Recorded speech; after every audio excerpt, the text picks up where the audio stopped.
Hello, this is Jonathan Fayard with Aptora. I'm going to be doing a bit of a demonstration on entering work orders into Total Office Manager. So what work orders are is that they're essentially orders from customers which will authorize work to be performed. And this work may include service calls, maintenance, or things like installations. So work orders are not typically the same as jobs. Work orders are more short-term in nature and handle the tasks of the day for schedule management. Jobs are typically projects, though, which span a longer period of time than a work order. So prior to working with work orders, it's important to set up all the possible preferences in the software. So there are several preferences to choose from for work orders. So one of the tips to keep in mind is that work orders are essentially just permission slips to perform work, and they tie in closely with payroll. So we recommend that no employee be allowed to perform any customer work without a corresponding work order. So earlier I was saying that you want to set up your preferences for your work orders. So one of the things that you would want to do is you would want to go into the software and go to company, then go to lists, and then go to work order type list. So what this is going to do for you is it's going to let you categorize your work orders, and that's going to help you sort, organize, and manage them. So an example would be going in here on the work order type list and creating different types like HVAC service call, warranty call, new construction, replacement, repiping. So any kind of work order that any kind of types you would have for your kind of business. And then the work order types will also be able to use with our skill checking within the software, so that if you accidentally try to assign a work order to a technician that isn't properly, he doesn't have the kind of knowledge to be able to handle that kind of tech, like say motor repair, for example, like a work order type motor repair, and that technician doesn't know how to repair a motor, the software will let you know that. It'll give you an alert to say that this guy doesn't know how to do this kind of work order. You need to assign it to somebody else. So when you're in here on the work order type list, all you got to do is just right click and say new work order type. And when you first get the software, there won't be any in here, so you just need to go in and create the ones that are suitable for your business. So I could put in here something like repairing a motor. And then you just put in a description, whatever kind of description that you want, and you would pick a color code. And if any of these color codes aren't what you need, you can go in here to more colors and go in any kind of color that you want. So once you pick the color that you like, you would then put in the default length that you want. And the default length could be, say, 60 minutes, 120 minutes, whatever you want. So I'm just going to hit cancel on this one. I'll go into one that I had already made earlier, like this one right here, replacing a three-way valve.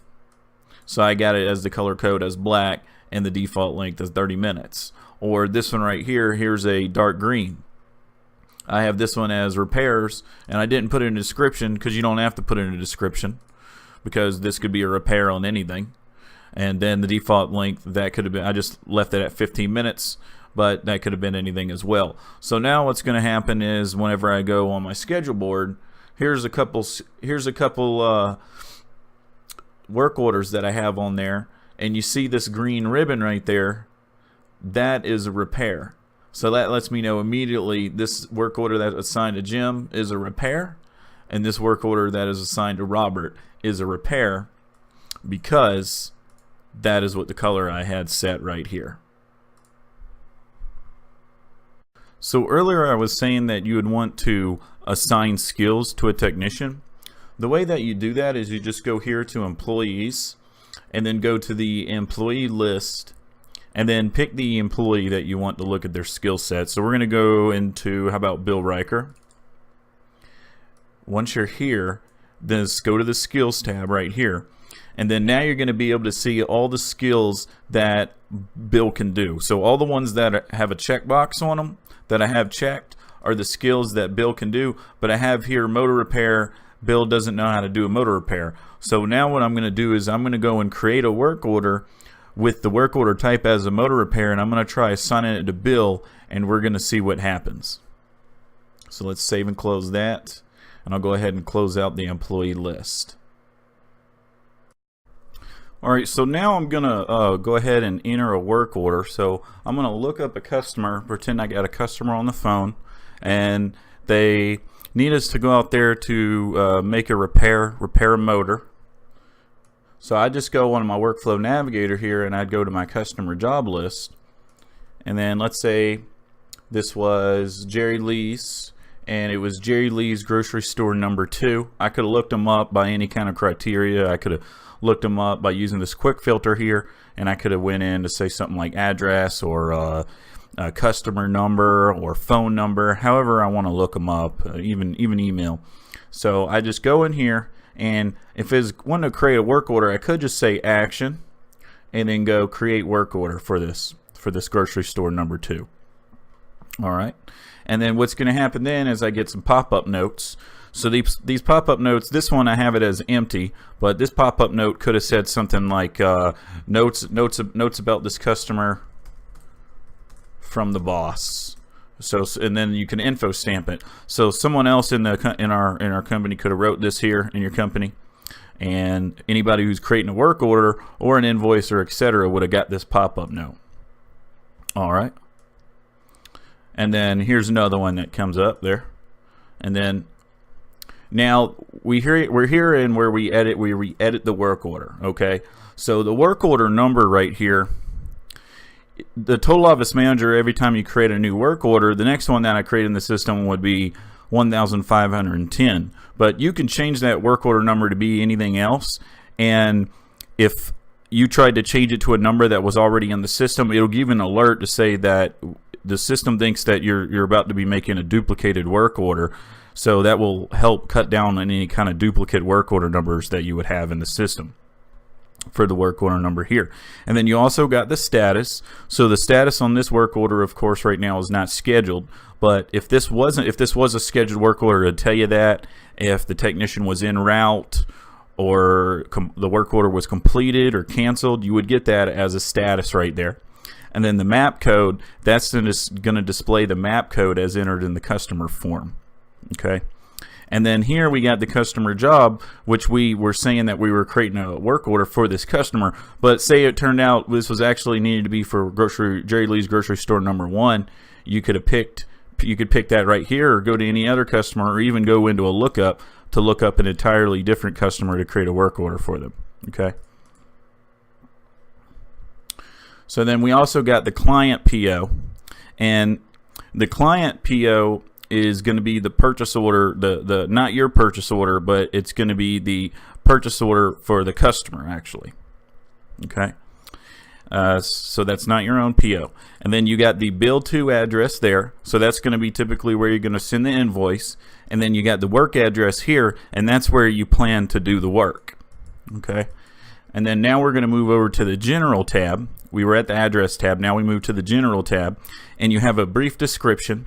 So maybe this is motor repair, and then detailed description could be repairing a motor for the condensing unit. So you put any kind of special instructions you want on there. Anytime you just hover and let your mouse sit still, you'll get notes in the software. So this says enter detailed notes for the technician. This may be optionally printed. And then over on the brief description, I'll just hover there, enter a concise description of what needs to be done, 100 character maximum. And then here we got the work order type. So select the work order type based on the types that you have entered. So this one would be the motor repair one. All right. And then for the date, maybe the customer wants us to come out there next Monday, and maybe we do a time slot. We say it's an AM time slot, but you can add in any kind of other time slots that you want in the software. Do any time slots that you want, how you want to do your business.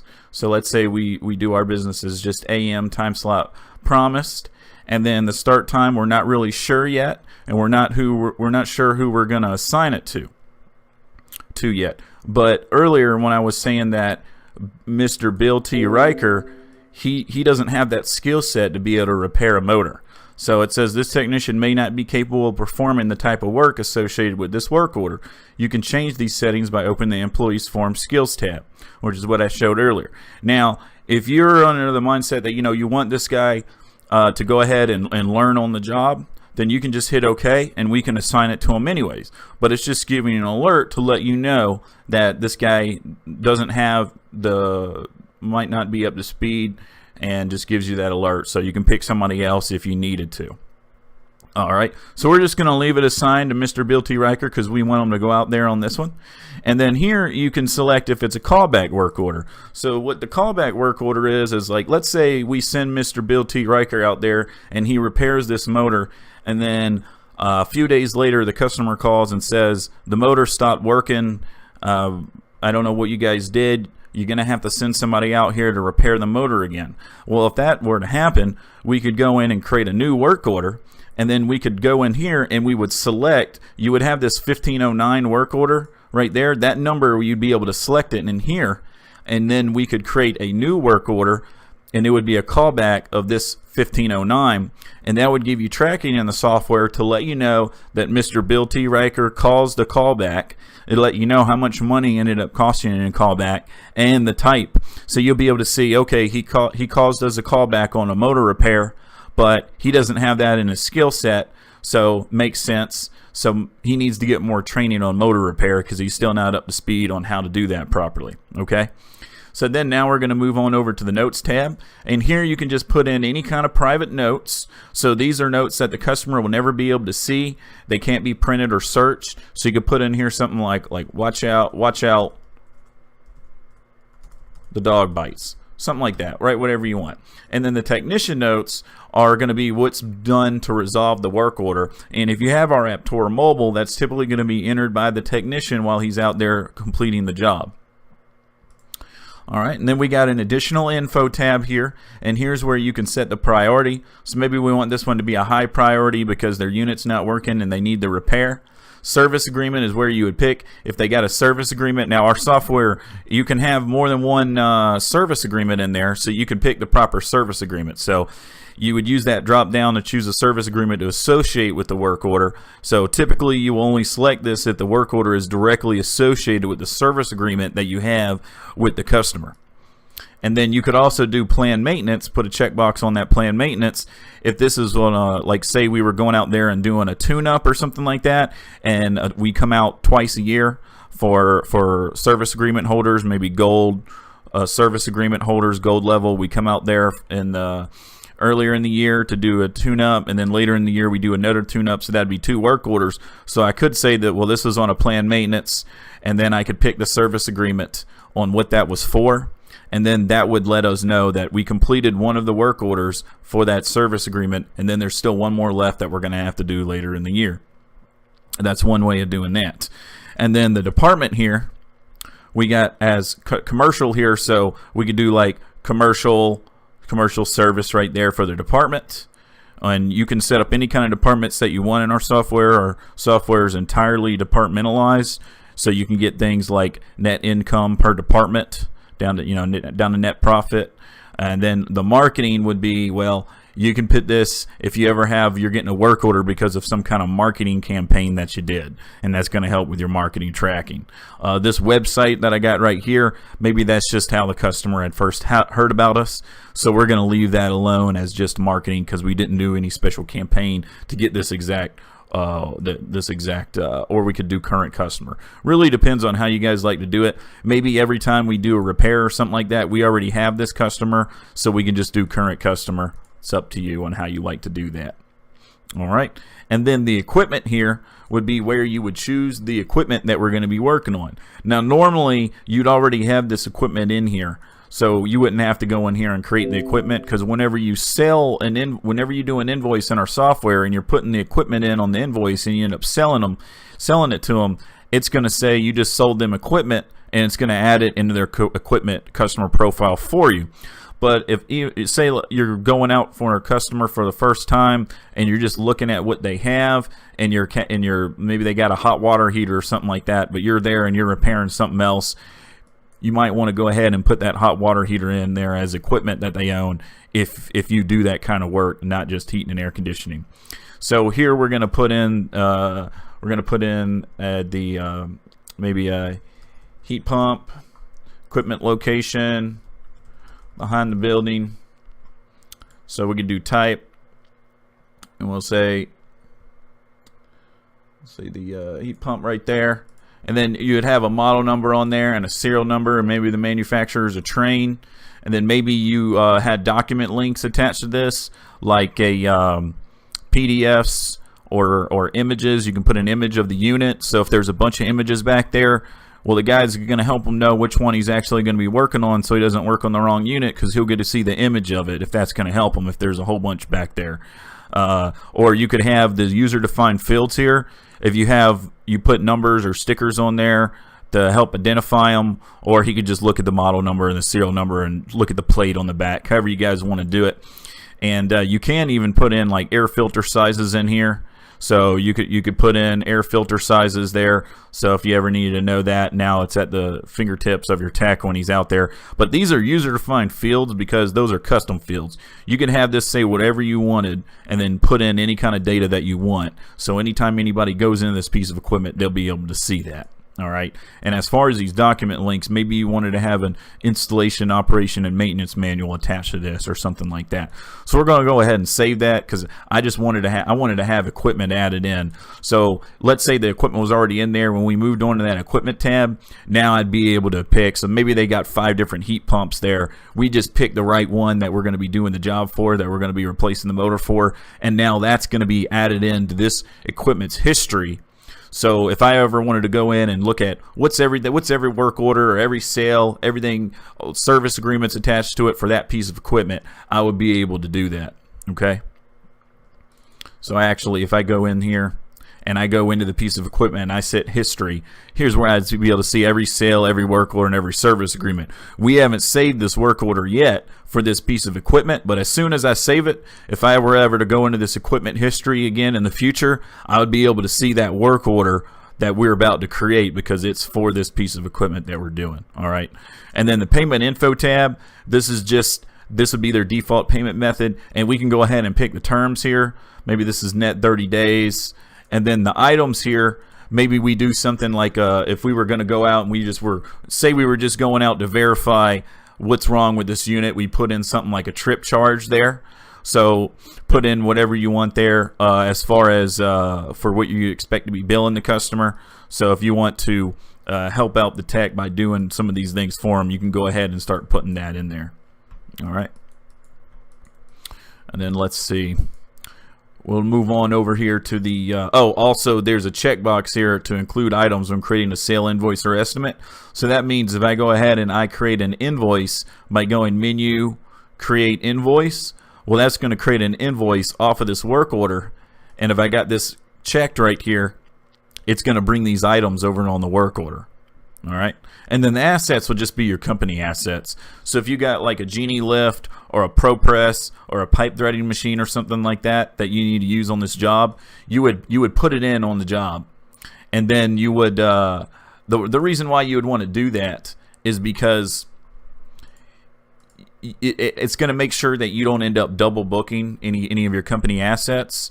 And if you end up trying to assign it on another work order, the software will say, well, it's already assigned to this work order that's still in progress, so you're trying to double book the equipment. That way you're not end up having to find out, well, who's using the Genie press, because we don't know, and then you have to call around and find out or ask your boss or ask the service manager, you know. So it'll help you in that regard. So we pretty much got this work order filled out, but we had it assigned to Mr. Bill T. Riker, but we didn't give it the exact time. We just had a date. So I'm going to go ahead and hit save and close on that work order there. And then I would pull up my dispatch board. So we got our dispatch board here. And on you typically have this dispatch board on one of your other monitors. I do recommend you use 2 monitors with the software, because then you get to have this full screen on one monitor while you got your Total Office Manager up on the other monitor. Okay, so if I go in and we go back into here on this store number 2, and we go back into this work order right here, see, for the motor repair, I'd be able to view it on this screen and over another screen at the same time. So this was work order 1509. So we go on over here, and here it is right here at 1509. because I got it for April 16th. We assigned it for next Monday. Now, the reason why I got it sorted as per date is that's just the kind of view I like. But if you wanted to group them differently when you're on here, you can. All you got to do is just say, here's all my work orders. So this could be for you, for any, depending on the kind of company you are, you could have 100 work orders on here. Well, you want to be able to you want to have a way to be able to organize your work orders easily. Maybe you want to organize them by department. Maybe you also want to organize them by date. Maybe you want to organize them service, install. So we give you the ability to organize your work orders however you want to be able to sort through them. I just like to say sort them by my start date first. So now all my work orders, here's one. The reason why that's blank is because we never gave it a date. That one is an install job, doesn't have a date yet. Here's all my work orders for April 11th, and here's all my work orders for April 16th. But then I could have went in further and said, well, also do status as next. So now we can see all the ones with no date that are not. Here's all the ones that would be not scheduled. Here's April 11th, all the ones that are not scheduled, and here's April 16th, not scheduled. So any of these columns right here, you can put those up there, and it makes it really a cinch to be able to organize your work orders, find what you need. So you can also use a funnel here, and if you hit this funnel, well, now you're able to go in and say is equal to, show me rows that are equal to or contains or does not contain whatever I want to put in right here. And then I could do and or and then put in any kind of other filter that I want. So that gives you even more filtering capability. So even if you had 1,000 unscheduled work orders on here, it really isn't a problem to be able to find the one that you need to get to. Now that we know that we wanted to go to this Jerry Lee's, this 1509 though, and I can see there that this is for Mr. Bill T. Riker. There's a picture of him. All right, and it's not scheduled, and I can see that this was for the AM. All right, and it's a high priority. Well, we better go ahead and put it on there. So this was for April 14th. So I just say let's go on over to April 16th. I mean, all right, and I can see that Bill doesn't have any days there. He doesn't have any work orders for that day, so he's totally clear.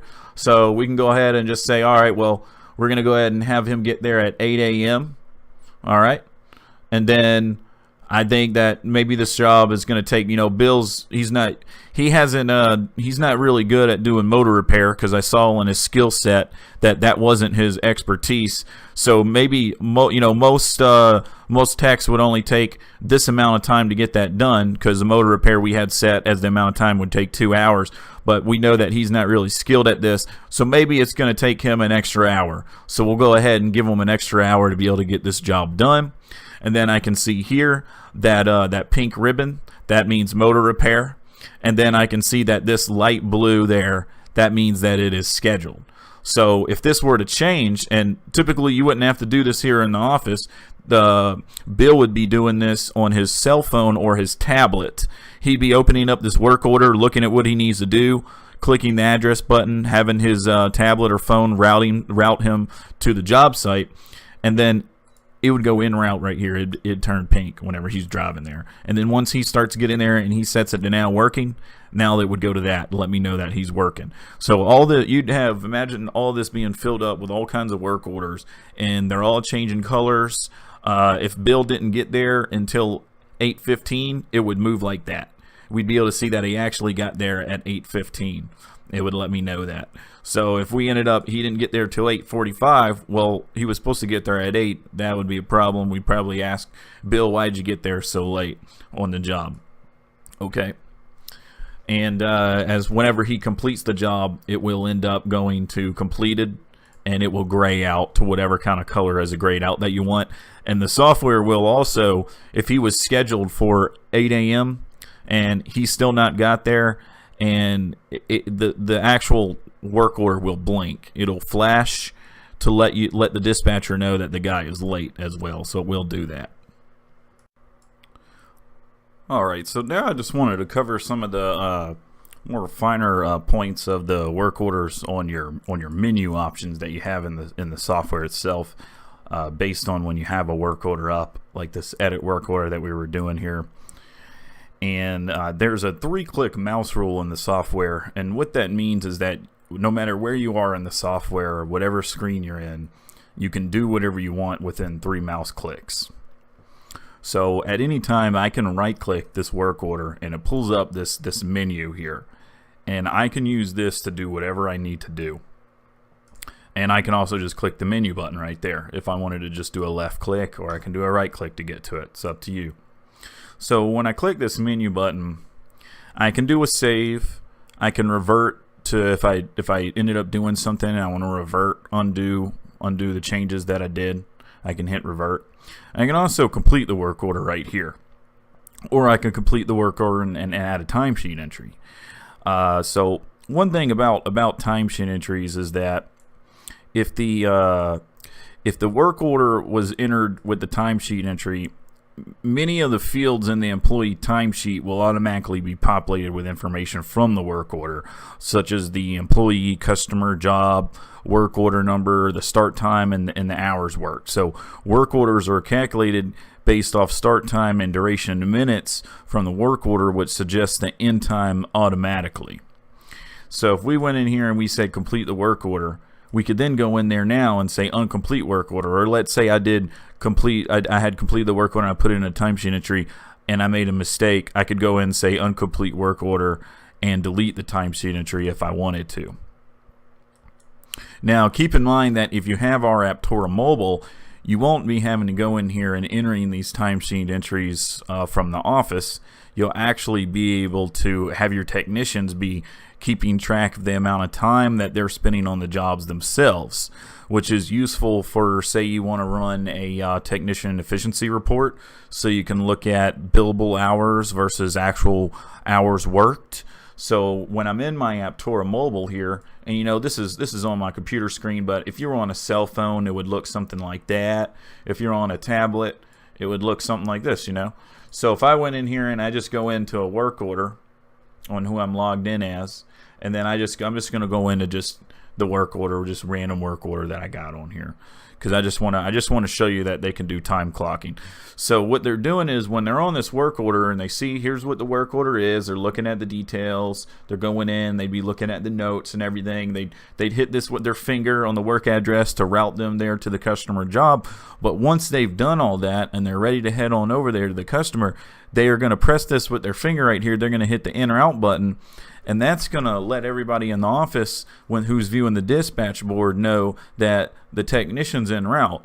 And if you have our GPS tracking in our schedule board mapping system, you'll be able to see them actually drive to the job location or the work order, and it's going to be putting in the timesheet entry for you. So you're going to be able to know that how long did it take them to get the job for the en route, and then once they get there to the job, they would click the working button, and then that's going to now let you know how long it took them to do the job. And if they needed to stop and go for lunch or something like that, they would hit the stop button on there, and then once they got back, they'd hit the start button again. So it's going to give you accurate time clock entry without having to do any work in the office. So that's going to all be done for you. So, but if you don't have our Aptora mobile, then you would be going in here and putting in add timesheet entry. And you can also here on the menu, I can do a callback work order for if we were doing a callback. I could delete the work order actually, but we actually do not recommend that people delete the work orders. And the reason for that is that you would really want to just cancel the work order instead, so you still have the history of the work order. Because what happens is that problem customers will sometimes call many service companies only to award the service call to the one who arrives on location first. So that customer will then cancel all other work orders placed with other companies.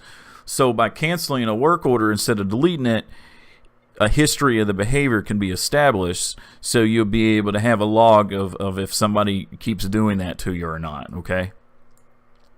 So you can also, from this menu, you could go here to the create, and the show signature right here. That would be if you own our mobile and the technician was out there and he got the customer to sign off on the work order.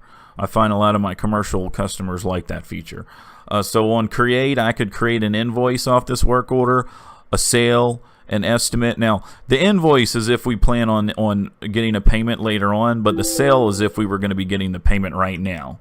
The estimate is that's really good for you. You're not really sure if they're going to be purchasing or not. Maybe you have a sales guy who has an estimate and he attaches one of our sales opportunities to it, because we do sales opportunity management in our software so that you can track what's in your pipeline, your closing ratios, things like that. The purchase order, I could create a purchase order right off the screen. I could do a single PO or do per preferred vendor. So each one of my items that we're needing to buy, if I want to do it per preferred vendor, I can. I could create an appointment right off of this, which then could link into my reminders, so I get pop-ups in the software to say, hey, you need to call this person. Say I want the software to remind me tomorrow at 8:30 a.m. that I need to call Jerry Lees and speak with Jonathan Fayard. You could do something like that. I could create equipment right off here, and I could create a sales opportunity if I wanted to. I could go right into the new document links, do a document link for this. I could select any kind of invoices, sales, or estimates that are attached to this work order. I can go in and I can do a print setup, print preview for the work order.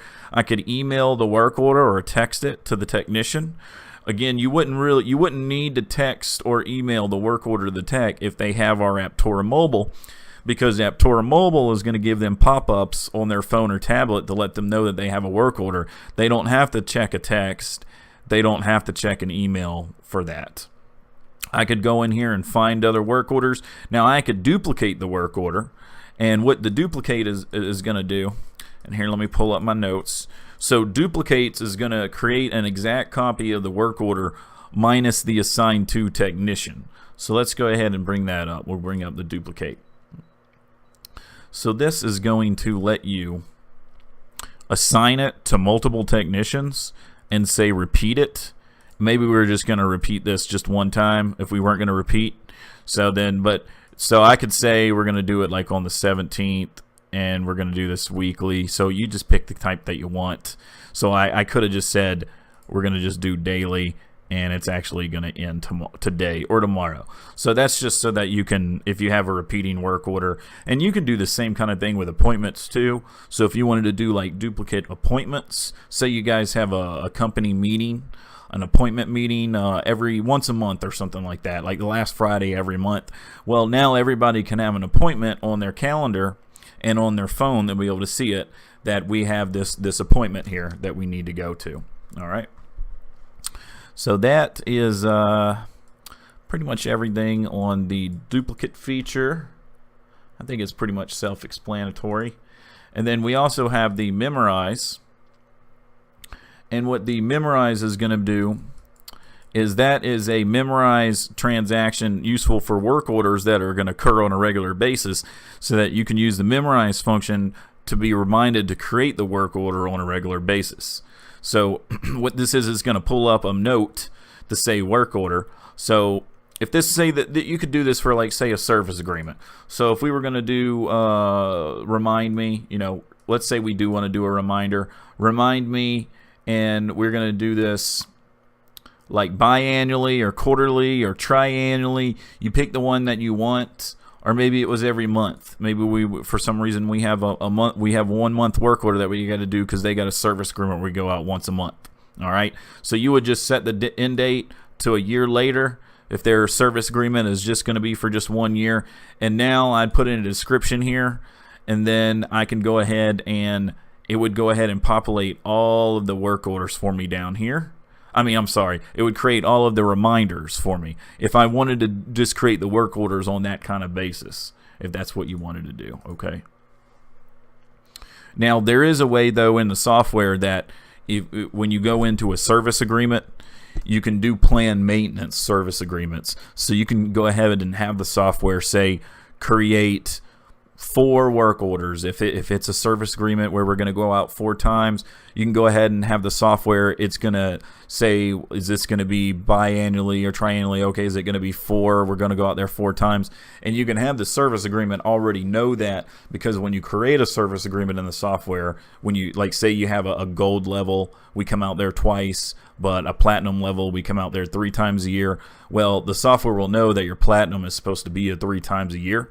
So anytime you sell a customer that service agreement, you can then go ahead and do the planned maintenance to go ahead and create those 3 service agreements. Those 3 work orders right then and there, and have those dates set out in the future, spread out, because the software will let you know from that very day, and then you can even customize the dates to exactly what you want, or have it set to that week of a certain month, and then not have it scheduled to a person or have a specific time. But once we get closer to where we need the dispatcher to schedule that work order to the exact time and day, we can go ahead and do that, and we'll know that the work order type is for a service agreement, and we'll know how many work orders have we completed for that service agreement, how many do we have left, so nothing that ends up falling in between the cracks on you guys. And the same thing goes with the reminders. When you're doing the memorized reminders, you can have that to remind you on when the customer is going to be having a renewal. So if you want to call, you call your customers a month before their service agreement expires, you would do a memorized in the software to kick out, say, an alert 1 month before that service agreement expires, so that you need to call them, you need to email them, or maybe you need to also send them out a mailing letter to let them know that they're going to be expiring soon, and reminding them why a service agreement with you is so important. Okay, and then I can also go in here and go into, say, customer's history, to go view anything that I would want about this customer history, their sales history, their service agreement history, work order history, anything. I could go into the contact log immediately off the work order to go look at any kind of notes that we'd have for this customer. Normally, you would have this filled out with everything that you've ever done with this customer. So let's say they did a complaint. You would have a complaint here. Customer was upset. You'd have a reason why they were upset, and you can see who was entered it by, the time, the date, and then you did a follow-up phone call. So the customer was upset. Well, what do we do to handle that? So this is what we did. Here's how we resolved it, and we turned this unhappy customer into a happy customer. So now next time you're talking to this customer, you would be going through all these contact log notes and seeing everything that was ever done. So you can put anything in here on notes, keeping track of what you've done, what you haven't done, what needs to be done. And if everybody's using the contact logs in the history, in the company, if everybody in your company is using the contact logs and they're putting all this information in, if you were to, say, send an email out and delegate a task to someone else in the office, and you contact log that you delegated that task, rather than having to go and ask them, did you complete that task, all you'd really have to do is go into the contact log and see if they entered that they completed the task yet or not. And that's why I'm a huge proponent of the contact log entry. We use the software here to run Aptora, and I'm a very big proponent of the contact log, and I contact log everything that I do in the soft with any customers that I have. If I do a demo, I contact log it. If I send an email, I contact log it. I do a phone call, you name it. No one has to come and ask me what I did. They can just go look at the contact log, and they'll be able to see if I did it or not, because I will contact log when I do it. And then as far as on the document links, that would be document links linked to the work order. We can even go into an employee contact log and employee history. So if I were to go into the employee history for Mr. Bill T. Riker, I can see every sale that this technician's ever done, every work order, every callback. So the software is very heavy on history to be able to get to what you want. And that's one of the things that I love about the software, is all the history, because everything's recorded. All the financial information's all recorded. All the callbacks are recorded. I can go in here and I'd be able to see every callback that he's ever done, all his appointments, time off adjustments, phone messages, commissions, anything I want. And then lastly, we got the work order history here. In the work order history was just to be able to see every sale, timesheet entry, purchase order, accounts payable, and journal entries for this work order.